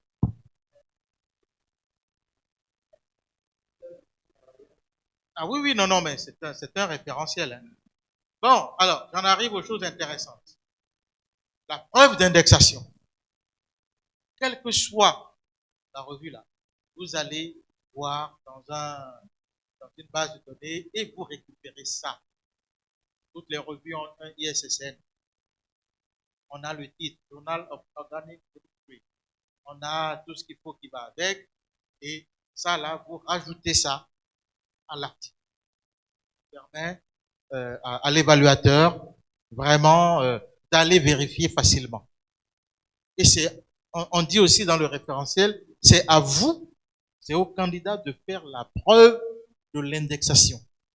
C'est pas au rapporteur, même si votre article est indexé. Parce que lui, est-ce qu'il sait manipuler Google? Est-ce qu'il sait aller chercher jusqu'à aller trouver, etc. Des fois, non. Moi, je vais chercher. Mais si je ne trouve pas, je n'ai pas trouvé. Je dis non, cet article n'est pas indexé. Alors que vous dites, il l'est, et vous donnez la preuve. Quand je vois ça, je peux aller taper maintenant pour aller vérifier effectivement si c'est indexé. Donc ça, c'est quelque chose d'important. Donc je disais tantôt, la revue, il faut mettre la couverture, mettre le comité scientifique, mettre ça là, mettre ensuite la bonne revue, et ensuite mettre le sommaire pour qu'on voit que votre article, c'est de la page 343 à 368. Voilà. Et quand on regarde maintenant les pages, on voit effectivement que ça concorde. C'est pas de l'embêtement. Les gens ont fait trop de faux. C'est ça le problème. Et maintenant que vous savez manipuler des PDF là, les pros, les experts des PDF, vous faites n'importe quoi. Dites-moi que c'est vrai.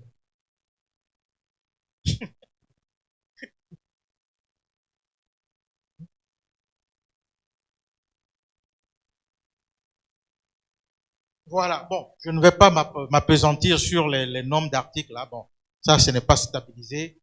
Donc, le professeur Lichou n'a pas parlé des nombres d'articles. Voilà. Ça, je fais l'impasse là-dessus, puisque ça, ce n'est pas stable.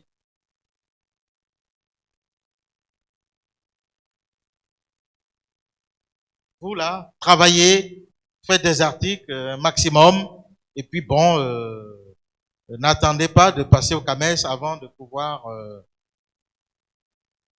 pouvoir générer un tout petit peu vos articles. Hein. Je vais arriver donc un peu à la fin. Voilà, les motifs de non-examen. Il y a un non-retour du rapport d'instruction interne où la spécialité du candidat est non couverte par le CPF. Bon, effectivement, on peut ne pas trouver un expert pour vous. Tellement vous avez une spécialité particulière, il y a non-examen. Mais en même temps, vous aurez vous aurez une rétroactivité, on va chercher. On ne trouve pas en Afrique, on va chercher en Europe, etc., jusqu'à trouver quelqu'un qui va vous évaluer. Mais bon, mais dans le cadre ici, c'est assez exceptionnel. En termes d'irrecevabilité, s'il y a non-conformité dans le mode d'inscription, non-conformité des pièces du dossier, dossier mal présenté, dossier incomplet, tout ça c'est irrecevabilité. Dossier non visé par une autorité académique, dossier visé par un acteur non habilité, absence de résumé en français, donc des thèses. Bon, c'est pour ceux-là qui ont fait des thèses en russe ou en japonais, etc., en chinois. Taux de plagiat supérieur à 20%. Impossibilité de lecture d'une pièce dans le dossier de candidature. Voilà, le PDF qui ne s'ouvre pas. Absence de certificat d'individualité ou tout autre acte délivré par le responsable de l'institution dans le cadre d'identité discordante. Par contre, sur un certain nombre de légalisation, l'UVCI peut légaliser les documents produits par l'UVCI. Voilà. On fait plus confiance à la légalisation. Je ne sais pas si quelqu'un soutient une thèse ici. On fait plus confiance à la légalisation de l'UVCI pour avoir un tampon qui s'appelle certifié conforme à l'original qui nous a été présenté ce jour. On fait plus confiance à ça que ce qui est fait dans une mairie, dans un commissariat quelque part. Donc, c'est important. Et attention, l'UVCI ne légalise pas des papiers d'état civil. Comme si l'UVCI légalisait votre recette de naissance ou votre truc de mariage. Donc, faites attention, ne mélangez pas tout. Voilà. Alors, ajournement, insuffisance quantitative et ou quantitative de production scientifique. Voilà. Si vous avez des articles de mauvaise qualité, même si vous avez le compte, ça ne passe pas. Conditions exigées dans la liste d'aptitudes postulées non remplies, qualification académique insuffisante, conditions d'ancienneté non remplies. Ça, franchement, c'est ce que je disais, hein, c'est les 2 années avant ou c'est les 3 années entre les différents grades. Ça ne passe pas. Voilà. Absence ou insuffisance de service à la communauté ou à la société. Vous n'êtes pas responsable pédagogique. Vous n'avez pas créé une licence. Vous n'avez pas créé un master. Vous n'intervenez en rien. Vous venez, vous faites votre cours, vous repartez. Non. Il faut avoir des services à la communauté universitaire. Des services à la société. Ne vous intéressez même pas aux fichiers de votre coin, de la mairie de votre coin, même de votre parti politique, je ne sais pas, moi, on est des services à la société. Voilà. Comme je dis, il est hydrogéologue, il veut passer PT hydrogéologie, il y a des inondations partout, je ne sais pas. Il veut passer PT en énergétique, il n'a même pas mis une lampe solaire dans son village, il n'a même pas... Non, il faut arrêter ça. C'est ça qu'on veut valider. Voilà. Mais tiens, alors c'est pire. Il faut piquer un peu, vacciner un coup, aller dépister le cancer par-ci, aller dépister la prostate à gauche, faire quelque chose. C'est dans votre spécialité. Et c'est ça le service à la société. Etc. Bien entendu, manquement prouvé au code d'éthique et de déontologie. Voilà. Le reste, j'ai expliqué, hein, c'est quoi l'homologation. Le recours, vous y avez droit. La rétroactivité, vous y avez droit lorsque votre recours est positif. L'année de pause, 2 échecs consécutifs, vous êtes suspendu pour 1 an. Voilà, la présence du candidat à la session. Si vous êtes même recteur, DG, n'importe quoi, si vous êtes candidat, vous ne devez même pas être. Voilà. Vous ne devez même pas. On estime peut-être que vous allez influencer, quoi. Ça passe pas. Voilà, là on explique un peu mieux le service à la communauté universitaire et selon les grades. Hein. Voilà. Quand on parle de service à la communauté universitaire, vous avez assuré des fonctions administratives prévues dans l'organigramme de votre école, de votre université. Vous avez participé à l'organisation d'une rencontre scientifique. Voilà, c'est ce qu'on fait Africampus, là, oui, voilà. Vous demandez une attestation, voilà, vous avez fait ça. Ou bien vous avez participé à des activités citoyennes en rapport avec votre... Voilà. Maintenant, quand on va pour le MC, il a assuré des fonctions administratives prévues dans l'organigramme. Il a participé à l'organisation des rencontres scientifiques. On va plus loin maintenant pour lui. Il a participé à des instances statutaires, c'est-à-dire des assemblées, conseils, comités, etc. Il a siégé dans un jury de mémoire de master, etc. Pour mettre des pages de garde visées par le responsable de l'établissement, participer à des activités citoyennes. Maintenant, l'autre, quand il vient encore, il y a les fonctions administratives, il a organisé des rencontres scientifiques, il est dans les comités statutaires, il a résidé un jury de thèse, il a participé à des activités citoyennes, il est membre de comité. Voilà. Vous voyez, il y a des critères qui sont donc bien validés. Et avec une grille très claire. Dans tout ce qu'on a dit là, quand tu fais au moins 2 activités, au moins 3 activités, et si vraiment, quand c'est insuffisant là, eh bien ton dossier est irrecevable. Hein, si tu n'as fait aucune activité, MC, tu n'as fait que 2 activités, etc. On a mis une grille pour codifier un petit peu tout ça. Service à la société aussi, c'est voilà. Quand tu es l'AFMA et tout ça, là, tu as participé à des activités de communication. Des choses, vous parlez à la télé, vous écrivez dans Fraternité Matin, vous participez à toutes sortes de choses. C'est fondamental pour le changement social. Voilà. Savoir, vous avez animé au moins 2 conférences dans l'année dans votre discipline. Vous avez mené des activités associatives. Voilà, vous êtes dans une association Voilà. Vous avez participé à une recherche-action. Voilà, vous avez participé là, projet bancal, opération française, n'importe quoi. Voilà. Voilà, vous avez transféré un peu à un étudiant, ça aboutit, ça n'a pas abouti, c'est pas grave. Mais au moins, voilà, participer aux activités citoyennes en rapport avec votre spécialité. Là aussi, on a des critères là-dessus. On a parlé de l'indexation des revenus. Voilà. Central Black, CAS, Focus, tout ça là, Easy, voilà, tout ça, c'est bon. Mais ResearchGate, Google Scholar, Agiol ne sont pas des bases de données d'indexation des spécialités. Voilà. Pour nous, ce sont des références. Bon, on vous explique pourquoi. Hein.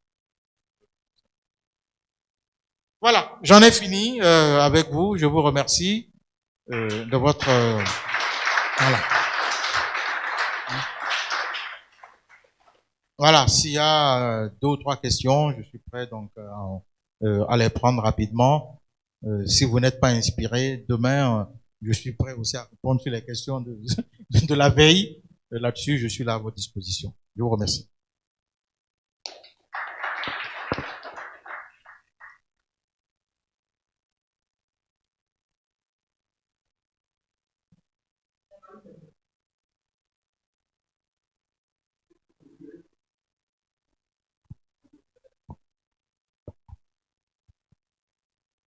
En fait, moi, j'ai une seule question.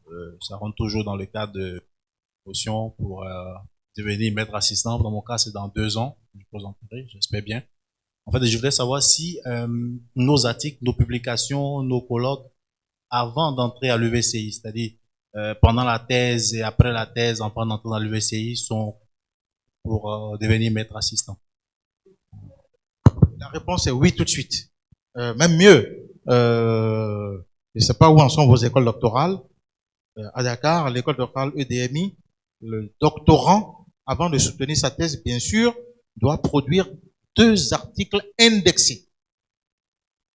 Ce qui fait que quand il est recruté, au moment de passer maître assistant au CAMES, il passe maître assistant avec la cote A en même temps, puisqu'il a 2 articles indexés. Voilà. S'il a 2 articles simples, il passe déjà maître assistant. Mais si les 2 sont indexés, c'est une condition automatique, on ne réfléchit même pas. Il passe donc avec la cote la plus élevée. Voilà. Donc, les articles que vous aviez en tant que doctorant, tout ça là, c'est totalement éligible. Mais vous l'utilisez une fois. Vous n'allez plus, quand on a utilisé des articles pour un grade, on les réutilise plus après. Voilà.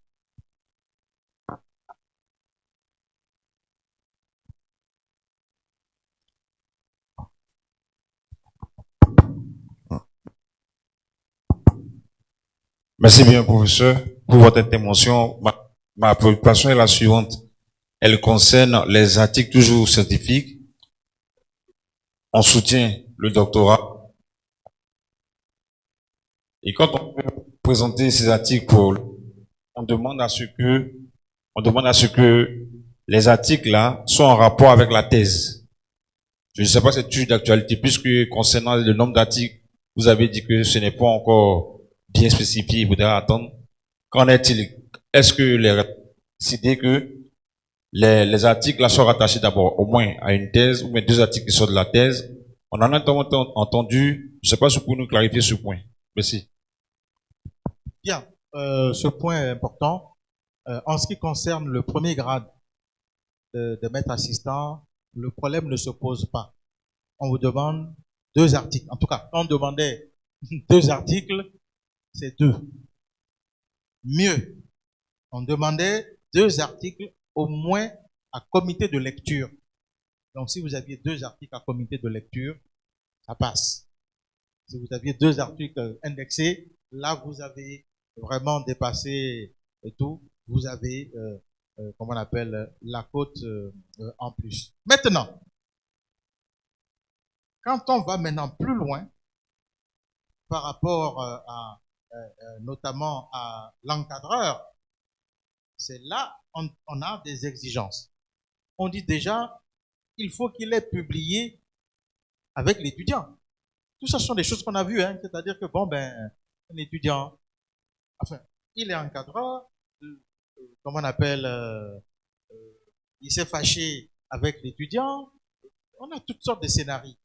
Donc, à un moment donné, on tient à savoir, est-ce que celui qui a encadré totalement, est-ce que c'est bien lui? Est-ce qu'il a encadré pendant les 3 années l'étudiant? Parce que, qu'est-ce qui se passe? Un enseignant est là, il encadre un étudiant, 2 ans après, il se fâche. Le nouveau vient, l'encadre 1 an, le fait soutenir, et il dit, oui, voilà, j'ai encadré et fait soutenir tel doctorant. Non, non, non, non, non, ça ne marche pas. Tu l'as encadré pendant 1 an, ça ne suffit pas. Il faut l'encadrer pendant les 3 ans. Est-ce que vous voyez? Et c'est là, maintenant, qu'il faut qu'il ait encadré, et maintenant, un effort aussi est fait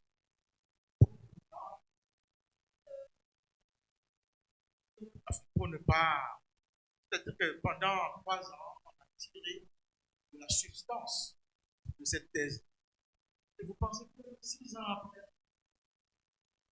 on peut passer le même on a tiré de la substance de cette même thèse. C'est là où le problème est. Là où on met donc un temps.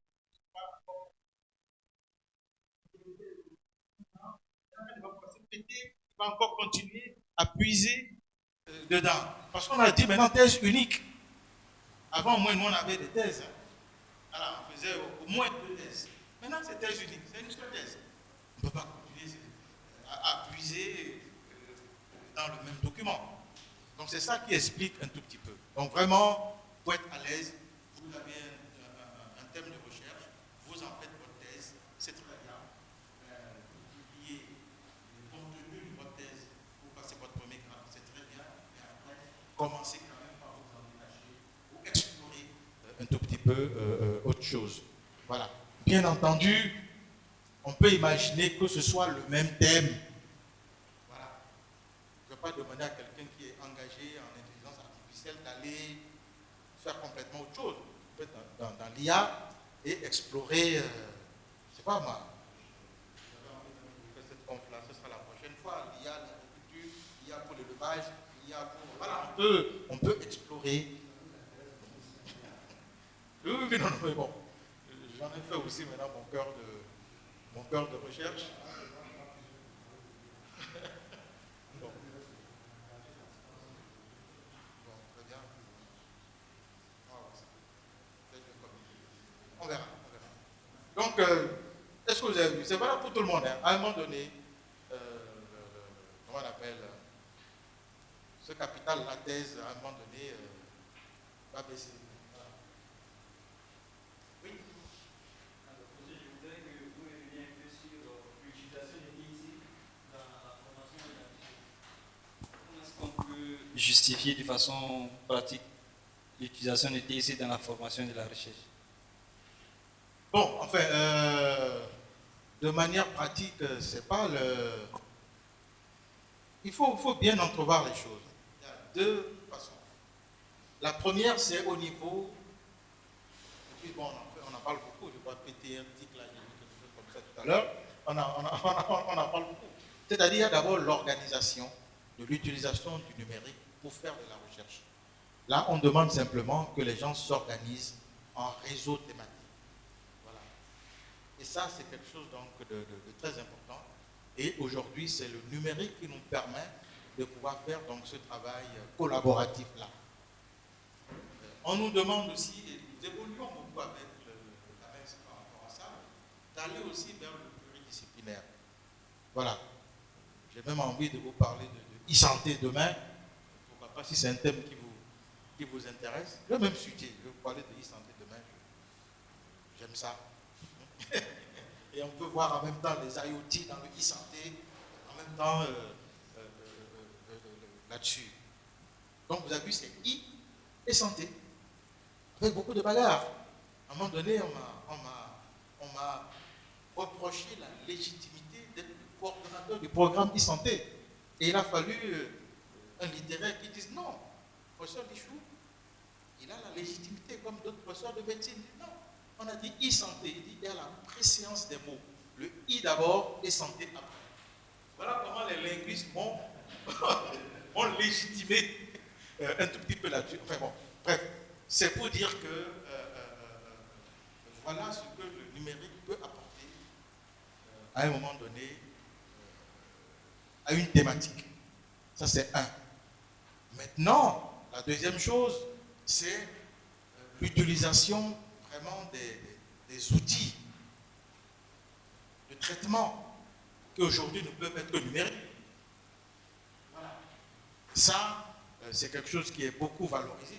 J'ai envie de dire même que c'est obligé. Je ne sais pas comment vous faites. Si vous n'utilisez pas là, si ça et là, si vous n'utilisez pas.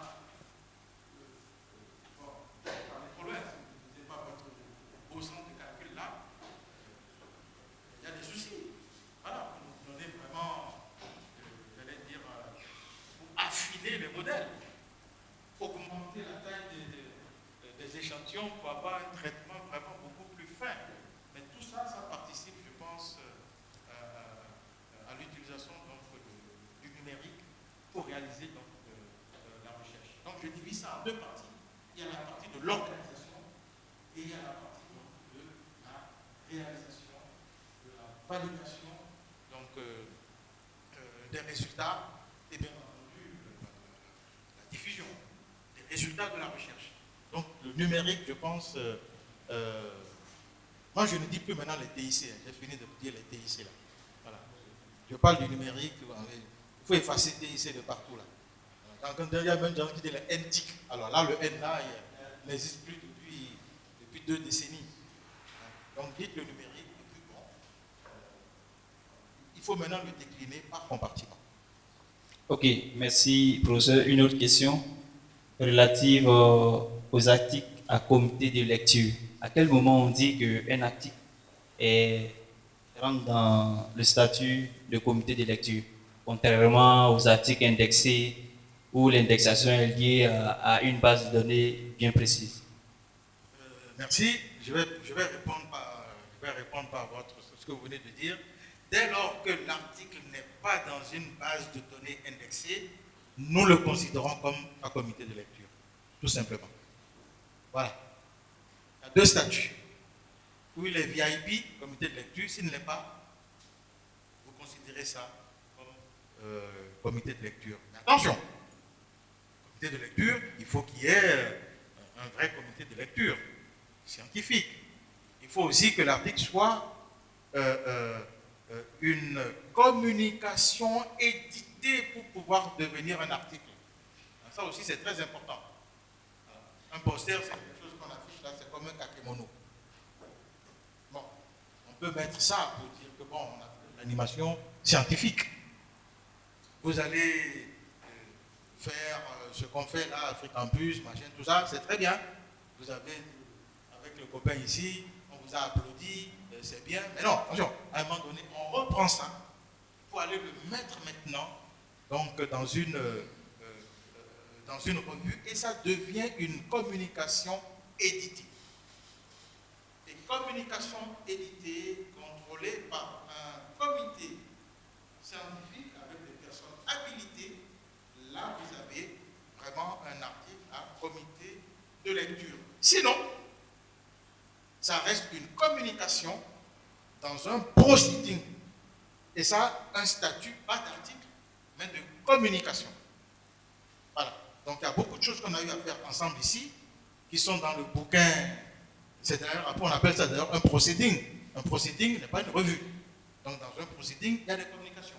Dans une revue, il y a des articles. Voilà. Si vous avez compris ça, c'est parfait.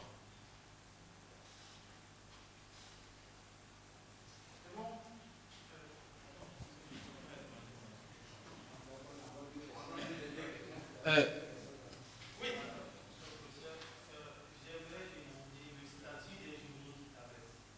Comité de lecture. Point final. Même si c'est le cas, on l'a mis au petit statut, comme le journal de Félix Houphouët-Boigny, comme les journaux du Sénégal, du SPI, des choses qu'on dirait. Il n'a pas franchi le cap de l'indexation. Voilà. Ils sont en train de travailler aussi pour y arriver. Il faut aussi être honnête. Hein. C'est pas parce que c'est le CAMES qu'on lui donne un statut.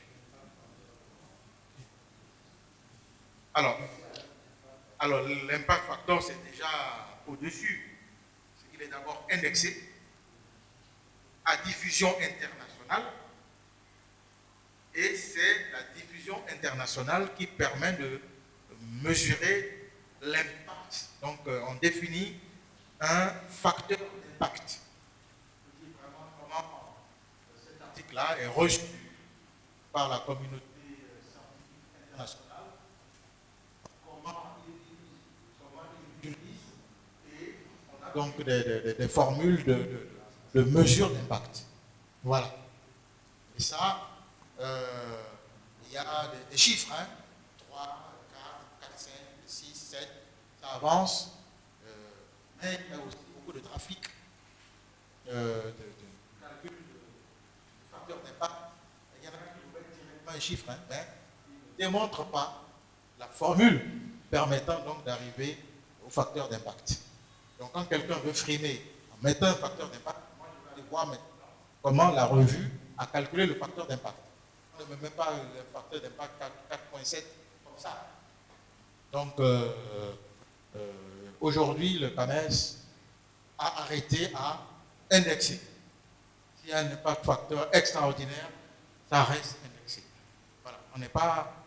On ne prime pas plus aujourd'hui le facteur d'impact. Voilà. Mais je suis certain que quand on sera parti là, dans 10 ans, vous allez mettre le facteur d'impact comme étant un indicateur de qualité. Et c'est ça. Comment faire la différence maintenant après entre tout ça? Ce sera le facteur d'impact. Mais tu verras le patron du CAMES et tu vas dire non, il faut le facteur d'impact. Il y a 20 ans, on parlait déjà d'indexer. Non, on ne peut pas rester à ce niveau-là. Hein? Dernière question. Oui, bonsoir. Il y a une question ici. Merci beaucoup pour tout cet éclairage qui je pense, qui pourra nous guider dans nos futures recherches et dans nos recherches actuelles. Je voulais revenir sur les procédures. Au niveau international, il y a des conférences qui sont internationales avec plusieurs universités, un comité de lecture, tout ça. Et à la fin, ils sortent des procédures qui, je ne sais pas s'ils sont pris en compte par le CAMES ou bien si ça reste dans l'état de procédure, vu toute la procédure qu'on met, parce que ça fait souvent 6 mois, 7 mois avant même la conférence et ça suit des étapes qui ressemblent pratiquement aux revues. Quel est le statut avec les CAMES de ces procédures? Je le répète, les procédures contiennent des communications. Voilà. Ce que nous avions fait ici ou que nous faisons quand on participe à des manifestations, il y en a qui sont allés à Ouida pour le CAMES, il y en a, etc. Là, c'est publié dans un ouvrage. Quand ça s'appelle proceeding, en français, c'est recueil de communication. D'accord? Bien entendu. Je ne sais même pas si nos proceedings ici sont sortis ou pas. On a décidé maintenant de les faire numériques. Enfin bon, il faut qu'on revisite un peu tout ça pour mettre au propre, pour que ceux qui doivent l'utiliser donc les utilisent. On va faire un peu cet effort-là. Mais ça reste des communications. Maintenant, quand on en a plusieurs communications écrites de qualité, on les reprend, quelques-unes. Quand il y en a par exemple 50, on en reprend 10, on redonne aux auteurs, qu'ils retravaillent en termes de résultats, en termes de maquettes, comment on appelle, de chartes éditoriales. Et ça doit correspondre à la charte éditoriale maintenant d'une revue. Voilà. Et la même communication est travaillée, elle est d'abord sélectionnée. On sélectionne les meilleurs. Et ces meilleurs-là, vous y travaillez avec une charte scientifique. Et maintenant, elles vont alimenter maintenant une revue. Une vraie revue. D'accord? Avec un comité scientifique. Qui n'est plus un comité de lecture. Voilà. Et là, quand c'est dans une revue, c'est maintenant un article. C'est bon? Voilà.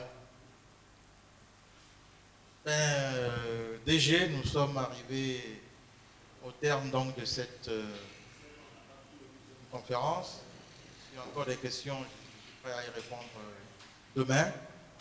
Donc il n'y a pas de souci. Et puis demain, on va attaquer peut-être une chose ou deux choses. Je vais me débrouiller pour vous caser deux choses dans l'heure et demie.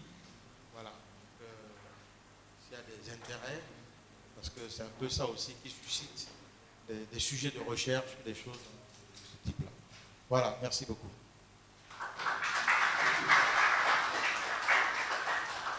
Merci. Nous disons merci à tous au professeur Claude Lichou.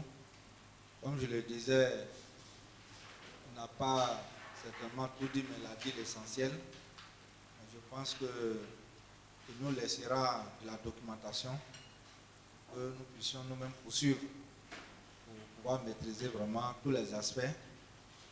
Ce que j'aimerais pour la rencontre de demain, il y a un thème, mais ce qui est important, c'est de demander au professeur Claude Lichou de nous aménager, en tout cas dans l'agenda qui est prévu demain, un temps où on pourra parler un peu de tout. Parce que je pense que, bien sûr, il va nous instruire sur les aspects KMS, etc. Mais on peut avoir aussi des besoins organisationnels, projets, etc.